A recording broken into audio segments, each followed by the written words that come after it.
नमस्कार दोस्तों, स्वागत है आपका मिशन सिविल सर्विसेज में। फ्रेंड्स, जैसा कि आप जानते हैं कि 67th बीपीएससी की तैयारी ज़ोर शोरों से चल रही है। हालांकि एग्ज़ाम के डेट्स बढ़ गए हैं और फ़िलहाल नए डेट सामने नहीं आए हैं, लेकिन ये बहुत अच्छी बात है कि हमें अपनी तैयारी को और भी पुख्ता करने का मौका मिल गया है। तो इसी क्रम में आपकी इस तैयारी को ध्यान में रखते हुए हमने आपके लिए इम्तियाज़ अहमद साहब, जो कि पूर्व में बीपीएससी के क्वेश्चन सेटर भी रहे हैं, इनकी वस्तुनिष्ठ बुक आती है बिहार एक परिचय, जिसका कवर पेज आप देख पा रहे हैं अपनी स्क्रीन पर। ठीक है, इस पुस्तक के लगभग 5000 से अधिक क्वेश्चन हैं जिनको हम कवर कराएंगे। एक एक करके इसकी सीरीज़ आएगी आपके सामने और ये पूरी की पूरी किताब हम आपके लिए कवर कराने वाले हैं। मैं जानती हूँ कि आप में से बहुत सारे ऐसे भाई बहन हैं जिनके पास हो सकता है कि ये पुस्तक न हो, और हो सकता है कि ये पुस्तक हो भी तो कभी पलटने का मौका ना मिला हो। तो बेहतर है कि इसको हम लोग वीडियो सीरीज़ के माध्यम से कवर करें, धीरे धीरे करके करें। और जैसा कि मैंने सोचा है कि मैं 50 से 100 क्वेश्चन पर वीडियो में कवर आपको कराऊंगी, इससे आपकी अध्यायवार एक अच्छी तैयारी होती जाएगी। बिहार स्पेशल के सारे प्रश्न आपके कवर हो जाएंगे, कोई भी हिस्सा छूटेगा नहीं। तो चलिए शुरू करते हैं इस श्रृंखला को। ये देखिए, वस्तुनिष्ठ प्रश्नावली है बिहार लोक सेवा आयोग के द्वारा आयोजित होने वाली सभी परीक्षाओं एवं बिहार कर्मचारी चयन आयोग की सभी परीक्षाओं, सचिवालय सहायक, दरोगा एवं अन्य स्नातक और इंटर स्तरीय पदों तथा बिहार में आयोजित सभी प्रतियोगिता परीक्षाओं के लिए। तो चलिए प्रश्नों की तरफ चलते हैं। सबसे पहले हम शुरू करते हैं बिहार के इतिहास के साथ, और पहला हमारा अध्याय जैसा कि है इतिहास के स्रोत। जब भी हम किसी स्थान का इतिहास पढ़ने की शुरुआत करते हैं तो सबसे पहले इतिहास के स्रोतों के बारे में जानते हैं। तो चलिए देखिए, इसी को शुरू करते हैं। ये पहला प्रश्न है, प्राचीन भारतीय इतिहास की जानकारी के मुख्य स्रोत क्या हैं? भग्नावशेष, यात्रा वृतांत, अभिलेख, सिक्के, धार्मिक ग्रंथ।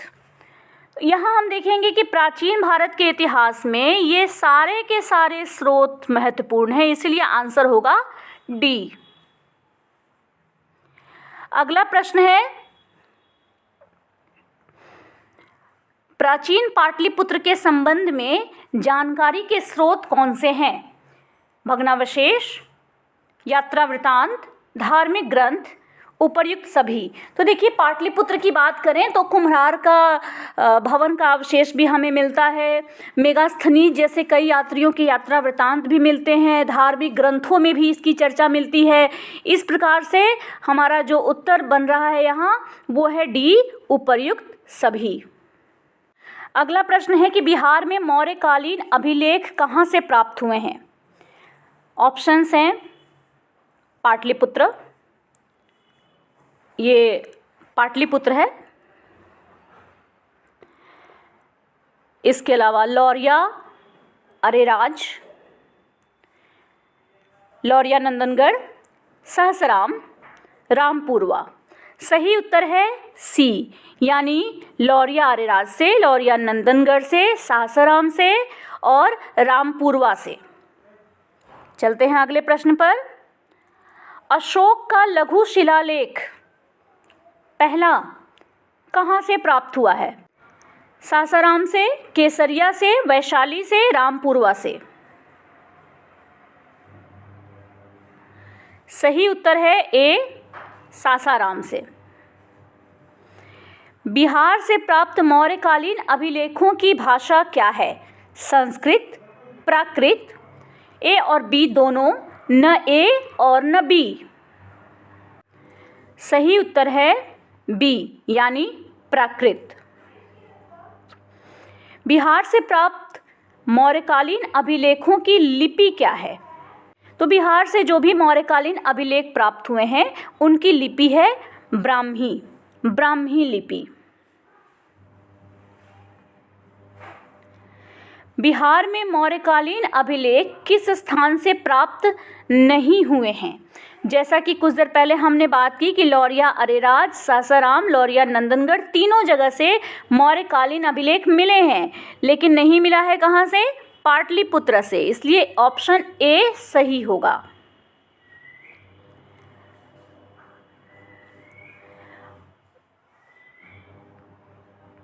मौर्यकालीन स्थापत्य के साक्ष्य कहाँ से प्राप्त हुए हैं?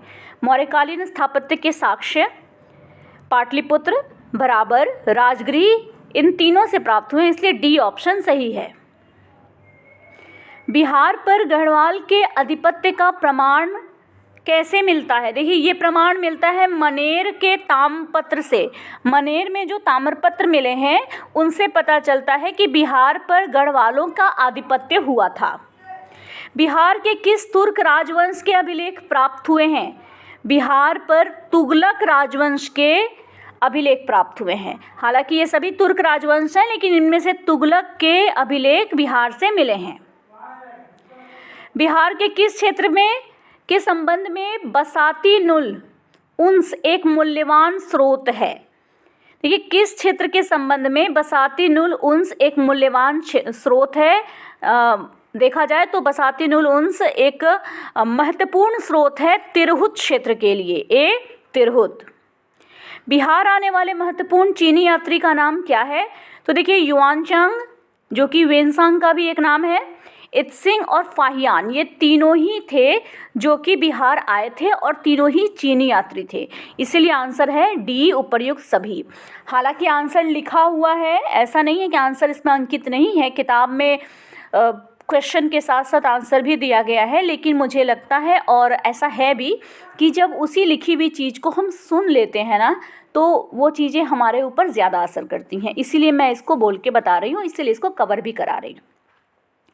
मुगल काल में बिहार आने वाला पहला विदेशी यात्री कौन था? देखिए, मुगल काल में बिहार बहुत सारे विदेशी यात्री आए थे, लेकिन पहला जो विदेशी यात्री था वो था मुल्ला तकिया। मुल्ला तकिया। यूरोपीय यात्रियों में से कौन बिहार नहीं आया था? यहाँ 5 यूरोपीय यात्रियों के नाम है: मैनरिक, जॉन मार्शल, फ्रांसॉय बर्निए, पीटर मुंडी। इनमें से फ्रांसॉय बर्निए बिहार नहीं आया था, बाकी ये तीनों बिहार आए थे।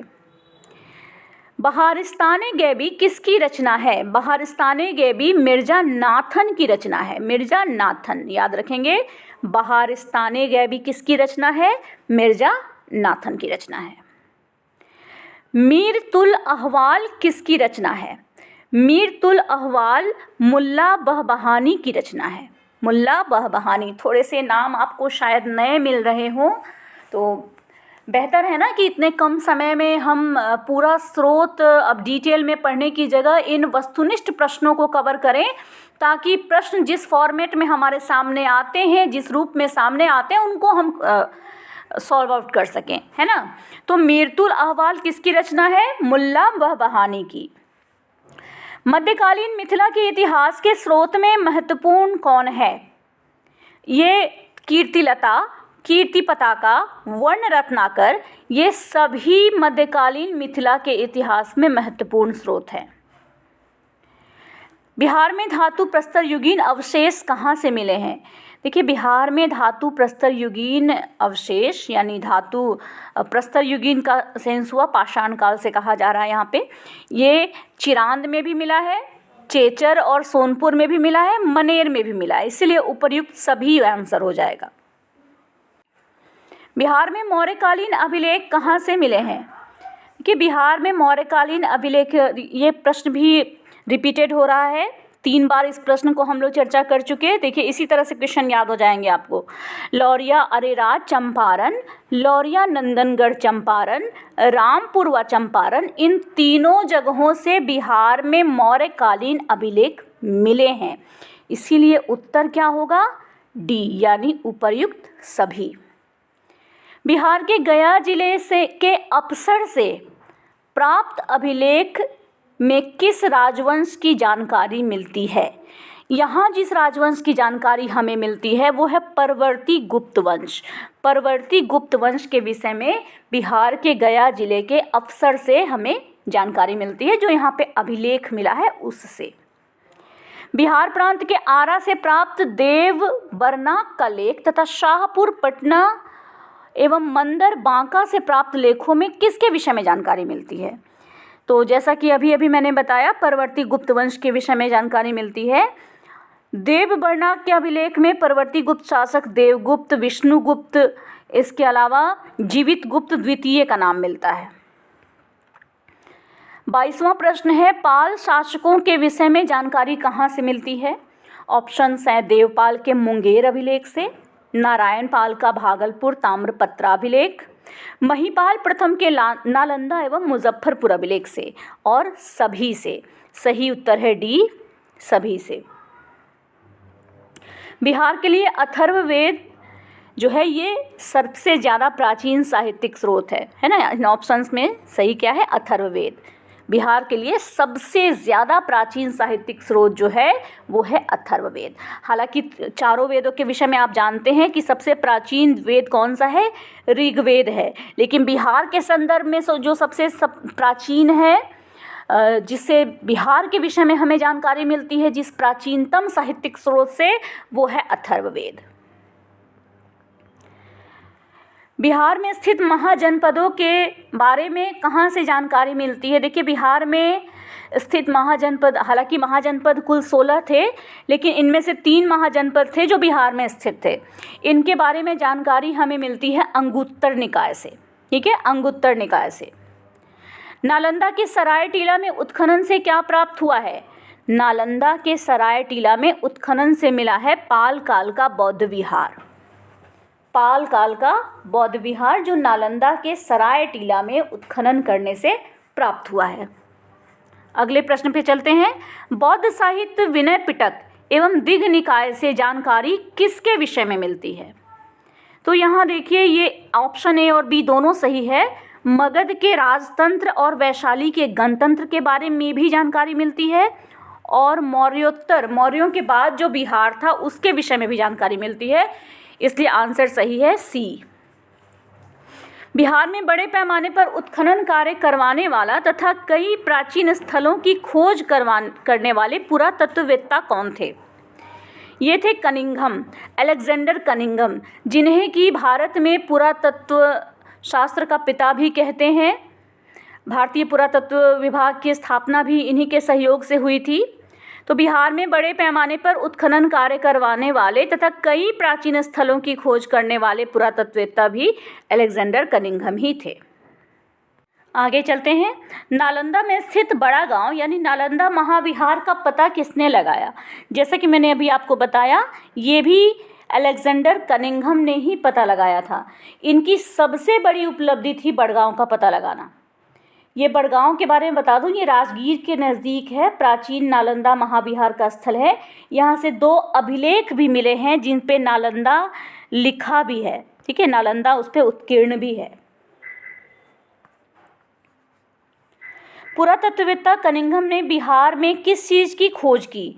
तो इन्होंने केसरिया स्तूप की भी खोज की, लौरिया अरेराज का अशोक स्तंभ की भी खोज की, बसाड़ के अवशेषों के आधार पर वैशाली के प्राचीन स्थल की भी खोज की। इस प्रकार से इन्होंने सभी चीज़ों की खोज की, इसलिए ऑप्शन डी सही है। विदेह के राजा जनक ने निष्क या सुवर्ण या शतनाम उपहार में दिए, ये कहाँ वर्णित है? ये कहाँ लिखा हुआ है? इसके विषय में लिखा हुआ है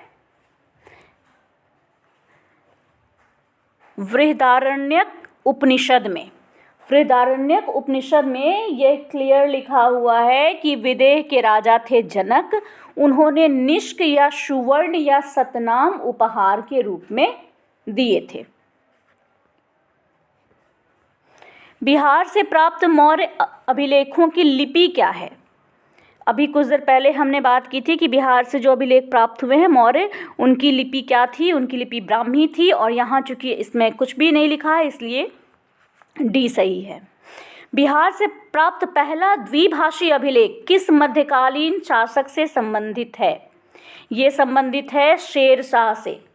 पहला द्विभाषी जो अभिलेख है वो संबंधित है शेर शाह से। आगे बढ़ते हैं। वह पहला मुगल शासक कौन था जिसके अभिलेख बिहार में मिले हैं? पहला मुगल शासक जिसके अभिलेख बिहार में मिले वो था अकबर। बौद्ध धार्मिक साहित्य में कौन सा ग्रंथ प्राचीन बिहार के विषय में जानकारी का स्रोत है। हालांकि अभी हमने बात की कि अंगुत्तर निकाय में भी जानकारियाँ मिलती हैं, विनय पिटक में भी थोड़ी बहुत जानकारी मिलती है, लेकिन प्राचीन बिहार के इतिहास के बारे में जो जानकारी का मुख्य स्रोत है वो है दीघ निकाय। सियर उल मुतखरीन की रचना किसने की? सियर उल मुतखरीन की रचना किसने की? इसकी रचना की गुलाम हुसैन तबतबाई ने। गुलाम हुसैन तबतबाई ने इसकी रचना की। मध्यकालीन बिहार से संबंधित इन स्रोतों को सही सुमेलित करना है।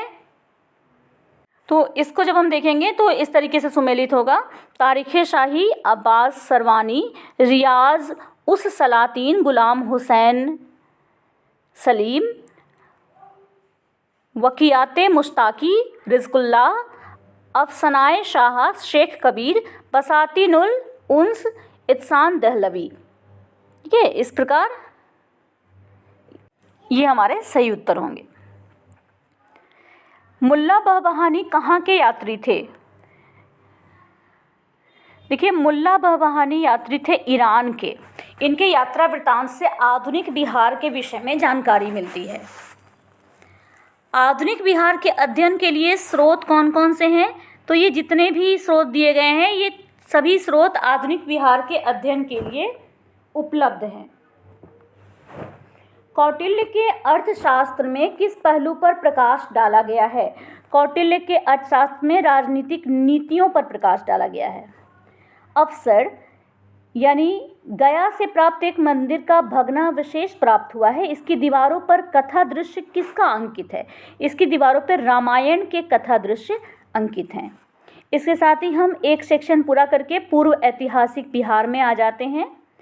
बिहार में पूर्व ऐतिहासिक काल का प्रारंभ होता है 40,000 ईस्वी पूर्व से। बहुत महत्वपूर्ण है, यहाँ से प्रश्न एकदम याद रखिएगा। 40,000 ईस्वी पूर्व से बिहार में पूर्व ऐतिहासिक काल का प्रारंभ होता है। बिहार में पूर्व ऐतिहासिक काल के अवशेषों में क्या क्या प्राप्त हुए हैं? इनमें ये तीनों ही चीज़ें प्राप्त हुई हैं। कुल्हाड़ियों का फलक भी मिला है, चाकू खुरपी भी मिला है और मृदभांड भी मिले हैं। डी ऑप्शन सही है। बिहार में आदि मानव के निवास के आरंभिक साक्ष्य कहाँ से प्राप्त हुए हैं?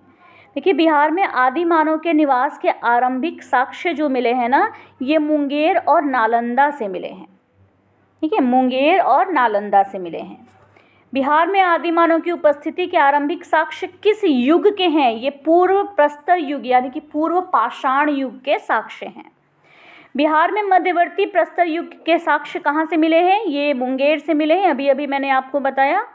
मुंगेर देखिए बहुत महत्वपूर्ण जगह है, आप देखते आइए शुरू से ही। आदि मानव के निवास का भी स्थान मुंगेर से मिला है।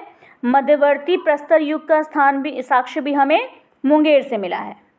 बिहार में चिरांद और चेचर किस युग के अवशेष यहाँ से प्राप्त होते हैं? यहाँ पे प्राप्त होते हैं नवपाषाण युग के।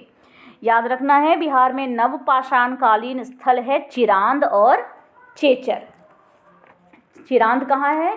सारण के पास है, और चेचर वैशाली में। जबकि मुंगेर से क्या मिला है? मुंगेर से हमें निम्न पुरापाषाण काल के अवशेष मिले हैं। बिहार में ताम्रप्रस्तर युग के परवर्ती चरण के अवशेष कहाँ से प्राप्त हुए हैं? ये अवशेष हमें इन सारे जगहों से प्राप्त हुए हैं। चिरांद से भी मिला है, चेचर से भी मिला है, सोनपुर मनेर से भी मिला है, यानी डी ऑप्शन सही है। इसके बाद ऐतिहासिक काल का आरंभ होता है। बिहार सहित पूर्वी भारत में आर्यों का आगमन हुआ था अनुमानतः कब? ये लगभग उत्तर वैदिक काल में 800 ईस्वी पूर्व के आसपास हुआ था। बिहार सहित पूर्वी भारत में जो आर्यों का आगमन हुआ था ये तकरीबन 800 ईस्वी पूर्व में उत्तर वैदिक काल में हुआ था। बिहार सहित पूर्वी भारत में आर्यों के विस्तार में क्या सहायक था? तो आर्यों के विस्तार में तो लोहे का उपयोग ही सहायक था भाई। श्रुति तथा किंवदंती के अनुसार महाभारत युद्ध के समय बिहार में मुख्य राज्य कौन कौन से थे? इस समय मगध, विदेह, अंग, लिच्छवी, ये 4 राज्य महत्वपूर्ण थे, इसलिए सी ऑप्शन सही है। वेद के किस ग्रंथ में बिहार के विदेह राज्य में आर्यों के आगमन तथा निवास का साक्ष्य विवरण मिलता है। इसकी चर्चा मिलती हमें शतपथ ब्राह्मण में। शतपथ ब्राह्मण में ही हमें विदेह माधव की कहानी भी मिलती है। देखिए, विदेह माधव की कहानी क्या है ना, इसमें विदेह माधव एक नदी है, सरस्वती नदी, इसके तट पर रहते थे और अग्नि यानी वैश्वानर कहा गया है, अग्नि को मुख में धारण किए हुए रहते थे। घृत का नाम, घी का नाम लेते ही अग्नि मुख से बाहर आ गई इनके और नदियों को जलाती हुई एक नदी के तट पे ठहर गई। उस नदी का नाम था सदानीरा। आगे आपको इससे संबंधित प्रश्न मिलेंगे भी। सदानीरा नाम था, जो वर्तमान में गंडक नदी है। इसकी कहानी भी हमें शतपथ ब्राह्मण में मिलती है। बिहार का कौन सा प्राचीन राज्य आरंभ में बहुत दिनों तक आर्यावर्त के बाहर था तथा अनार्य जाति के लोगों का आवास स्थल रहा था? ये था मगध।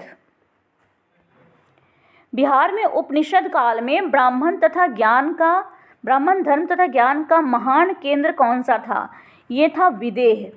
विदेह इस समय ब्राह्मण धर्म और ज्ञान का महान केंद्र था उपनिषद काल के समय। अथर्ववेद में व्रात्य शब्द का प्रयोग किसके लिए किया गया है? ये किया गया है मगध के लिए। अथर्ववेद के एक सूक्त में पहली बार मगध का वर्णन मिलता है, जहां मगध के लिए व्रात्य शब्द का प्रयोग किया गया है। बिहार का कौन सा राज्य उत्तर वैदिक काल का एक महत्वपूर्ण राज्य है?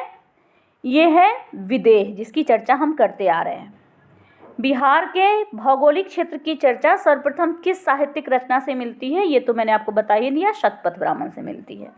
इसके साथ ही फ्रेंड्स, हम अगले सेट को भी जल्दी ही लेकर आएंगे। हर रोज़ आपके लिए कम से कम एक सेट ज़रूर आएगा और आपका पूरा बुक कवर होगा।